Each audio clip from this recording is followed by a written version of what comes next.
All right. Hello, hello. It seems like it's already 12 o'clock UK time, so let's start with today's session. Good morning, good afternoon, and good evening to all of you tuning in from around the world. My name is Disti Winata. I'm a co-founder and leadership advisor at Indonesian Youth Diplomacy, as well as British Council's 90 Youth Voices alumnus. I'm your host today and would like to welcome you to today's Youth Connect Live session. So, Youth Connect Live is a series of online live sessions for young people around the world to develop skills they need to connect to themselves, their community, and also the wider world. Now, while we wait for others to join in, I'd like to hear from you. So, please write in the Q&A box where you're from. You can write your city or country. And while we wait for those answers to come in, I'd like to inform you that this Youth Connect live session focuses on personal leadership, and it is the second of the two connected sessions that follows on from the session last week. As you may remember, personal leadership is the third level of the three levels of leadership model. It takes place at the inner mental and emotional levels. It's the inner core, the source of a leader's outer leadership success at the public and private levels. It centers on your growth psychologically, morally, and technically, and its effect on your leadership presence, resilience, behavior, and skill in action. Of the three levels, public, private, and personal leadership is the most powerful one. Imagine dropping a pebble into a pond and seeing the ripples spreading out from the center. The pebble represents inner personal leadership, and the ripples, the two outer levels. Helpful inner change and growth will affect outer leadership positively. On the other hand, negative inner change, like some sort of trauma, will cause the opposite. Personal leadership has three parts. First, knowing your technical weaknesses and continually updating your know how and skills. Second, your attitude towards other people. It means believing them to be as important as you or learning to believe it. And the third one is self mastery. This is about committing to self awareness and flexible command of your mind. And this particular session will address some of your questions that you raised to us last week and comments relating to the interview to give you a further opportunity to reflect, connect, and explore how you can shape your own path to personal leadership. Without further ado, it is my absolute pleasure to reintroduce James Schooler, executive coach, thought leader, and author. How are you, James? Worried. These are tough questions. Then let's go straight right in. So I'll start with the first question to you, James. In what ways can personal leadership, guided by a strong ethical compass, effectively influence both political and business spheres to foster sustainable economic growth and address pressing societal needs within a community? It's a big one. Yeah, it is a big one. I only saw the questions last night, and I have to say to the audience now, you're going to see me looking down because I structured some notes because the questions, this is only one example, are so big I could wander all over the place and we could be here after half an hour and still on question number one. So I'm going to be looking up my notes. So to remind you of what Disty just said, personal leadership means working on all three elements: growing your technical know-how and skill, increasing your sense of connection with the people, particularly you lead, and building a sense of self-mastery, which is flexible control over your mind in the service of other people.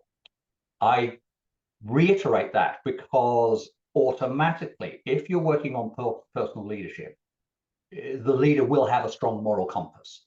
So an ethical compass, which got mentioned in the question, is not an extra. It goes hand in hand with personal leadership.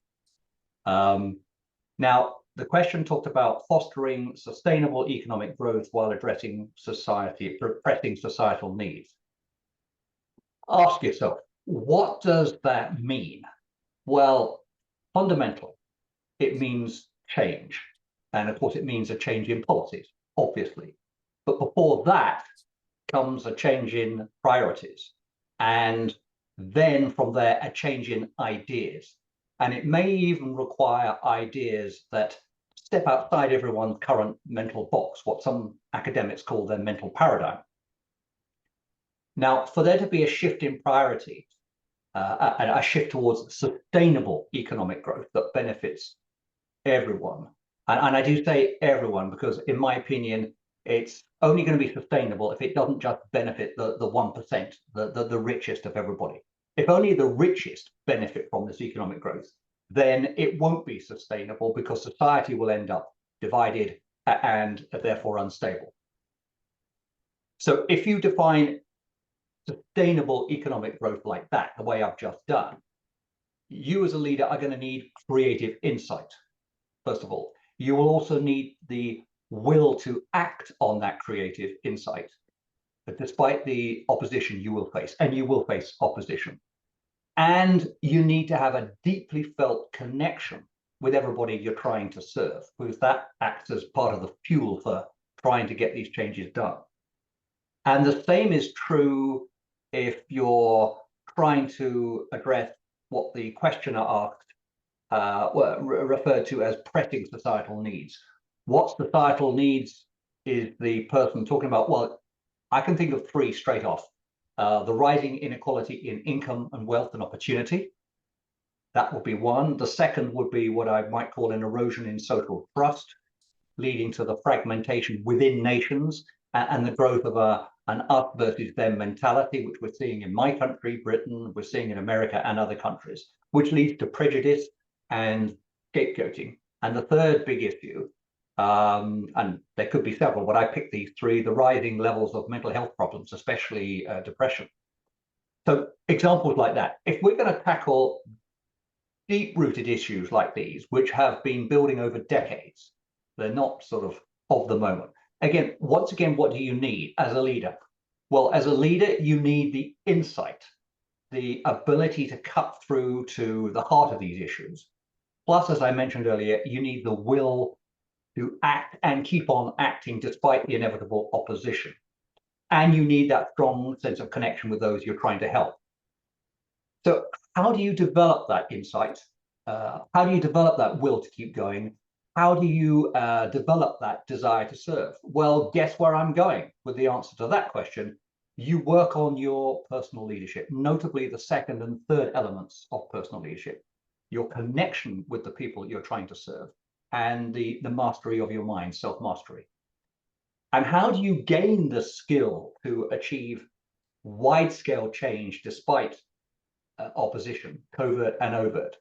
How do you set everybody up for change? How do you get that all-important dissatisfaction with the status quo that always comes before the vision? And how do you acquire the ability to co-create a compelling vision with those you lead and actually galvanize people? And there's a question: how do you galvanize everyone for change? And how do you enlist other people to build the roadmap so that everyone feels they can bridge the gap between where we are now and where we are tomorrow? Because if they don't feel that we can do it, everybody will lose heart. Again, the answer is you work on personal leadership, but this time you're working on the first element, growing your technical know-how and skill. So if you don't pay attention to personal leadership, I would say you are unlikely to feel the need to go for genuinely sustainable and equitable economic growth in the first place. And you won't feel the need to start to nail some of the biggest, most persistent societal issues around the world. So you could say you simply won't have the will and the courage to act despite opposition. Also, I would say if you haven't worked on your personal leadership, you're unlikely to have the credibility that you need to have if you're going to take people on a voyage to a much better destination, a voyage that's going to require an awful lot of effort and persistence. And if you haven't worked on your personal leadership and allowed your unique leadership presence to unfold, that's going to be impossible. Wow. I hope that answered the original question. It certainly does to me. I mean, it's quite a long one, but of course, this is our like key philosophical questions. So let's jump into a more practical question. We have received another question. As a new leader, what are the very first things that one should do when they step into the office and given a new team to manage? Like, can you break it down? Like, what should be the main activity that focuses on the first day, the first week, and the first month?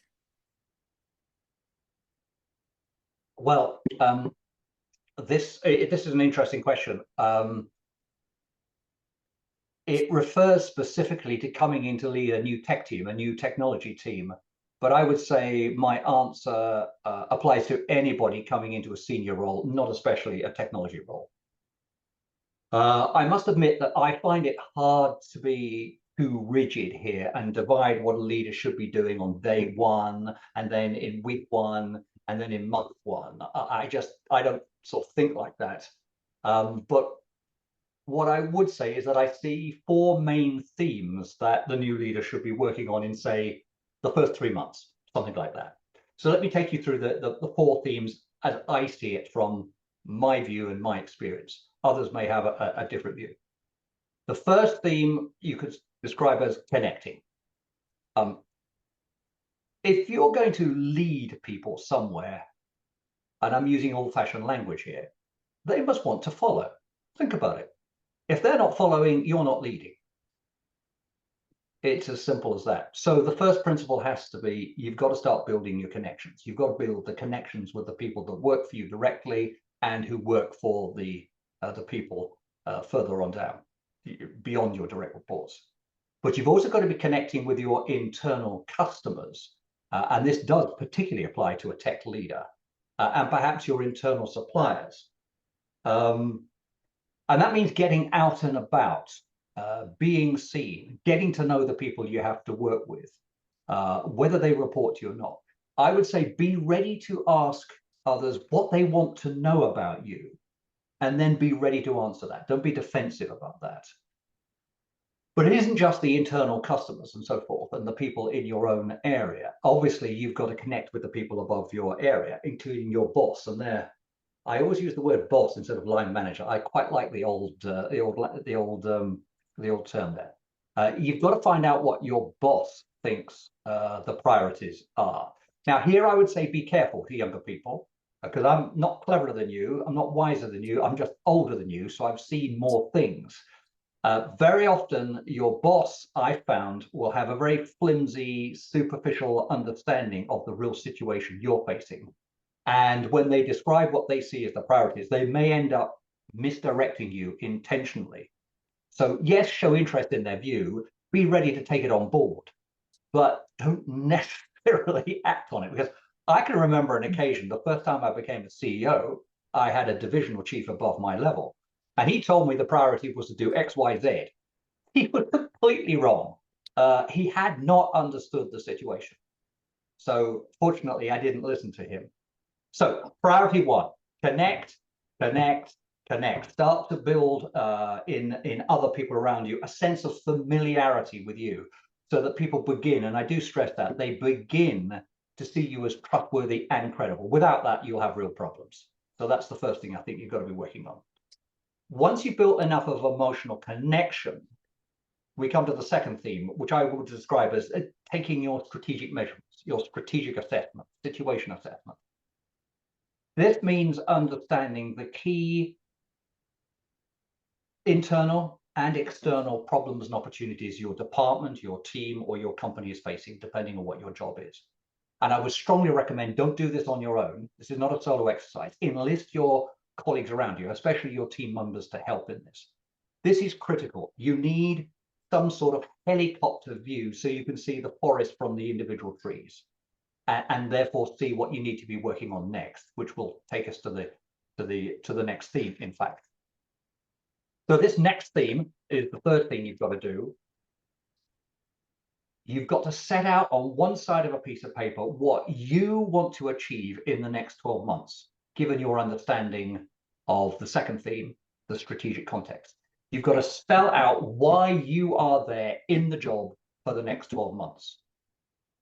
Based on long experience, I would suggest that you decide on no more than 4 goals, obviously reflecting what you learned in the situation assessment. So it's strategically relevant, it's commercially relevant if it's a business. But here's the key. You've got to spell out your goals in terms of what you have to do, not what your department has to do, not what your company has to do, what you have to do to serve your department or company in the next 12 months.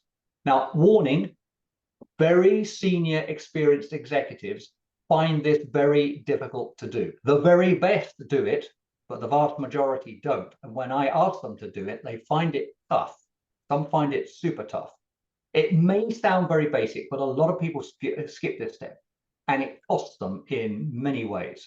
They feel pulled in lots of directions based on what's happening around them, and they end up, if you want a visual picture, like a cork bobbing around on the sea, blown by the wind and the tides. They're just reacting to events as best they can. When as a leader, not a manager, they're expected to be an architect of events, if you think about it. So I recommend you set down on one side of a piece of paper the 4, maybe maximum 5 things you want to achieve. And you've got to spell them out in a very measurable way with deadlines. No woolly management jargon style language. And under each goal, you need a simple step-by-step action plan to give you an idea on how you're going to achieve that goal. And you put deadlines for each step. This may sound simple, but if you try it, it's surprisingly difficult. And I have to admit, when I was a CEO, I would always put this exercise off at the start of every year. But once I'd done it, I felt much better. There was much less risk of me scattering my energy. And scattering your energy is a real risk for a new leader. So get your personal goals and the supporting action agenda clear. Crystal clear on what you need to do or what you need to focus on, given what you learned about the situation, the big problems and opportunities your team or your department or your company is facing. And then the 4th theme is getting a win. I would say make sure you and your new team get an early win. So in your personal goals, make sure you're attempting to accomplish something important early on. That gives everyone the feeling that they're on the way, they're making progress, and it's a tremendous confidence builder for everyone in your group or your team. And by the way, it's great too for building confidence in you as the leader. So quick recap. In those first 3 months, focus on 4 things, I would say. Theme 1, build connections at an emotional level with the people around you and above you. 2, assess the situation, not on your own, with your colleagues, get a shared picture of the key problems and opportunities facing you. Number 3, from that, define your key personal goals and personal action agenda for the coming year on one side of a sheet of paper. I stress that's your action agenda, not your department's, not your company's, it's what you've got to do. Only in that way can you put first things first and keep your eye on the main issues, and therefore avoid scattering your personal energy. And 4, make sure as part of your personal goals and agenda that you get a public early win to get a feeling of momentum. Yeah, those are really good advice, James. Thanks a lot for that. And then from the audience, as we also received another question based on the collective lens on leadership. So the question was, what do I have to do to improve my group skills? I would be very much interested to hear, because you talk a lot about personal leadership, but how does that relate to the group skills? Yeah, I'm laughing because I'm thinking, yeah, I'd like to hear what I'm about to say. I saw this question last night, and my immediate reaction was, and still is, I'm not completely sure what the questioner means by group skills. My guess is that the person asking the question is referring to what I call public leadership, which in my terms is the leader's ability to connect with and influence more than one person at a time. So I'm going to take that as my working assumption, if that's okay with you, Disty. Go And I hope ahead, that's James. okay to the person who asked that question. So if you're going to improve your public leadership, your group connection skills, you really do need to work on all 3 levels of personal leadership. That means, again, becoming aware of your technical skills, your technical skill and know-how gaps, and plugging them. Second, it means growing your sense of connection with those you lead. And third, as we've already said, it means working on self-mastery. And working on self-mastery will, in fact, help you with the sense of connection. So the point I want to make here, and the reason I've just mentioned the bit about personal leadership, is being able to connect with large numbers of people, groups of people as a whole, isn't just about skill. Don't get me wrong, behavioral skill is important. Yes, it is. But your skill, in my opinion and in my experience, is not as important as your presence. In my view, and I've said this in the 3 levels of leadership more than once, it takes more than know-how and skills and the right behaviors to lead well. It demands presence, or rather the leader's unique executive presence. And by working on your self-mastery, you allow your unique presence to flow. And it is your presence that's so important. You see, as leaders, do we have to be technically competent to gain others' respect? Yes, I would say, of course we do. But it's our unique, genuine presence, in my view, that inspires people and prompts them to trust us, or in short, to want us as their leader. So that's why I'm saying this is not just about skills, as important as they are, even though the questioner is focusing on skills. But since the person did ask about skills, let me say a few words about them. The fourth chapter of my book, The Three Levels of Leadership, has a table listing all of the main public leadership behaviors split into two columns. So column one shows behaviors centered around the group's purpose and task. Column two shows the leader's behavior, public leadership behavior, focused on building and maintaining a sense of group, a sense of us, a sense of togetherness. I suggest to the person who asked this question that they get the book, consult that table, and then use the self-assessment exercise in that chapter to gain a sense of which skills they want to focus on improving right now. And in fact, they can go one better than that. If they go to my website, leadershipmasterysuite.com, all one word, suite spelt S-U-I-T-E, leadershipmasterysuite.com.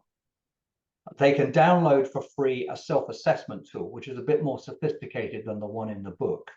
And that will enable the person to figure out his or her group influencing skills, their learning priorities rather, in those skills, because you need to know what to focus on, because if you don't give some focus to your learning, you'll be all over the place. And you don't want that. So that's what I would suggest. I see. And now there's a unique question that we also got from the audience. Could you give an advice on a situation where I feel a certain leader is not competent, considerate, or wise, and they're using manipulative power to threaten, and in some cases of underperformance, they always orchestrate an answer, which is usually a lie. How can personal leadership help me to face this leader, especially in the situation? Wow. That's a doozy, as they used to say. I'm not sure what the questioner means when he or she says they always orchestrate an answer, which is usually a lie. But I think I have understood that they're referring to either their direct leader or someone above their level who's not capable, who doesn't care about other people, who tends to make foolish decisions and perhaps manipulates people for their personal advantage. That's what I'm sort of taking from that. And the person is asking, how does attention to personal leadership help you in that kind of situation? At least I hope I've understood the person well. The brutal reality is that we will come across incompetent, ill-intentioned leaders in every sphere of life. Look around you. You know it's true. It happens. So how do we deal with that? And where does personal leadership come into the equation? How can it help you? Here you need to focus on the psychological self-mastery element of personal leadership, I would say. This is the challenge of learning to take flexible command over your mind, its contents and its flows.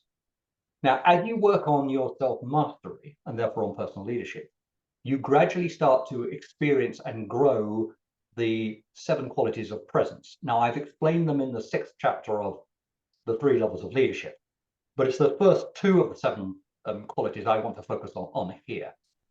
The first quality is what I call personal power.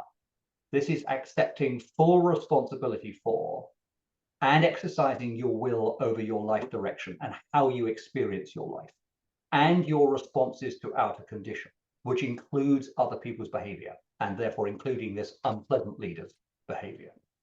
What does personal power give you in this context? It gives you the freedom to choose how to be in the world and how to act in response to outer events and other people's behavior. So am I hinting that maybe most people don't have personal power? Well, that is exactly what I'm suggesting. Most people are gripped by powerful limiting beliefs at the level of their self-image or their identity. Beliefs like, I'm not good enough, or I'm unattractive, or I'm unlikable, or I'm insignificant, or I'm inferior. The kind of beliefs we talked about a week ago. When we're gripped by them, we lack personal power. We struggle to genuinely choose our responses to outer events and other people's behavior. Instead, we're led by our fear. That fear drives and controls our reactions. We don't freely choose them. Now, as you develop your personal power, you'll be able to see what the incompetent, malintentioned leader is doing through a neutral lens, and you'll be able to decide what you wish to do about it in response, and you'll be able to do it wisely. You'll also learn to recognize what you can personally control and what you cannot control. For example, the reality is that we happen to live in a world we can't fully control.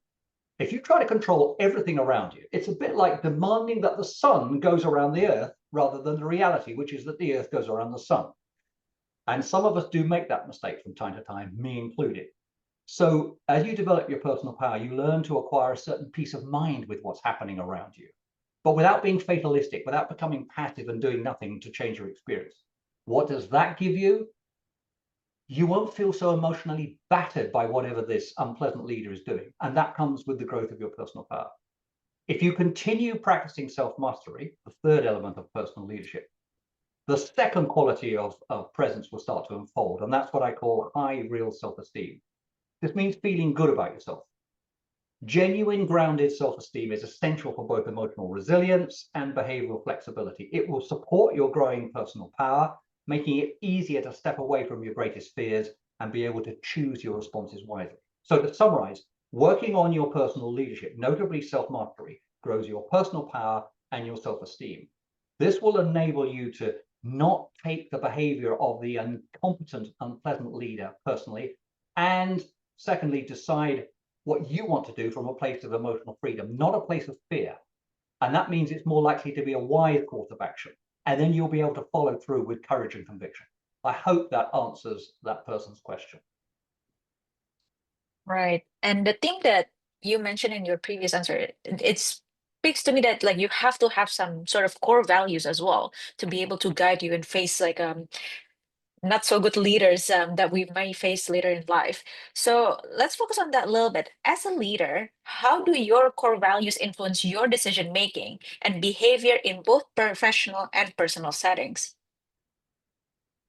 Okay, but let's start by getting clear on what we mean by core values. What is a value? A value technically is just a special class of belief. So what's a belief? A belief is simply an idea that you hold to be true. Now, a value is also an idea that you hold to be true, but not only do you see it as true, you also see it as important. You care about it. It matters deeply to you. And in that way, it acts as a guiding principle for you in life. And that's what values do for us. They guide our thoughts, our emotions, and our priorities, and therefore our behavior. Now, many people assume that core values are always good in a moral sense. But core values simply means the values closest to the core of your mind, the core of your psychology. They are your most important values. But here's a big thing. They're not always good. They're not always attractive. To repeat, a value is simply a belief that you not only hold to be true, it's very important to you. You care deeply about it, so you act on it. So let me give you an example. Nearly a couple of decades ago, I was working with a client, and we spent 2 sessions figuring out his core values. His second most important value, number 2 in his hierarchy of 12 core values, was this: feeling that I am better than other people. I'll just let that sink in. So for him, it was important that he felt superior to others, so that he was doing better than others. Now, in fact, this was just a defensive reaction to a deeper self-esteem problem. But that defensive reaction had morphed into a core value for him. But by working on his self-esteem issues, he was able to abandon that value that he recognized was in fact holding him back. Why am I telling that story? To ram home the fact that your values, especially your core values, are your deepest, most powerful personal motivators. They act as your guiding principles in life. So the original question was, looking at it again here, how do your core values influence your decision-making and behavior as a leader in both professional and personal settings? Can you now see that from what I've just said, that your values, being your chief motivators, will have a huge influence on how you see situations, what you see as your priorities, both in your professional and in your personal life, and therefore on your decisions in both areas? Yeah, that makes perfect sense. And that's a wrap of our second session today, James. So thank you so much for all of your insights. And for the audience tuning in, I would like to ask you if you could also fill out the feedback form that is set in the chat box. Otherwise, the feedback form will also be sent around after the session, along with the recording that we just had today. And I'd like to thank you, James Schooler, again for all of your knowledge and insights. And I hope it equips all of us as a better personal leader, um, personally and also professionally in our community and beyond. And one last message from me is that I hope you enjoyed this Youth Connect Live session exploring personal leadership. Stay tuned for the next Youth Connect Live sessions, which will be in autumn, and it will continue on the theme of leadership. And I'm going to close this Zoom meeting today. And thank you so much, everyone. Have a great rest of your day. Thank you, James. Thanks, everybody. Bye.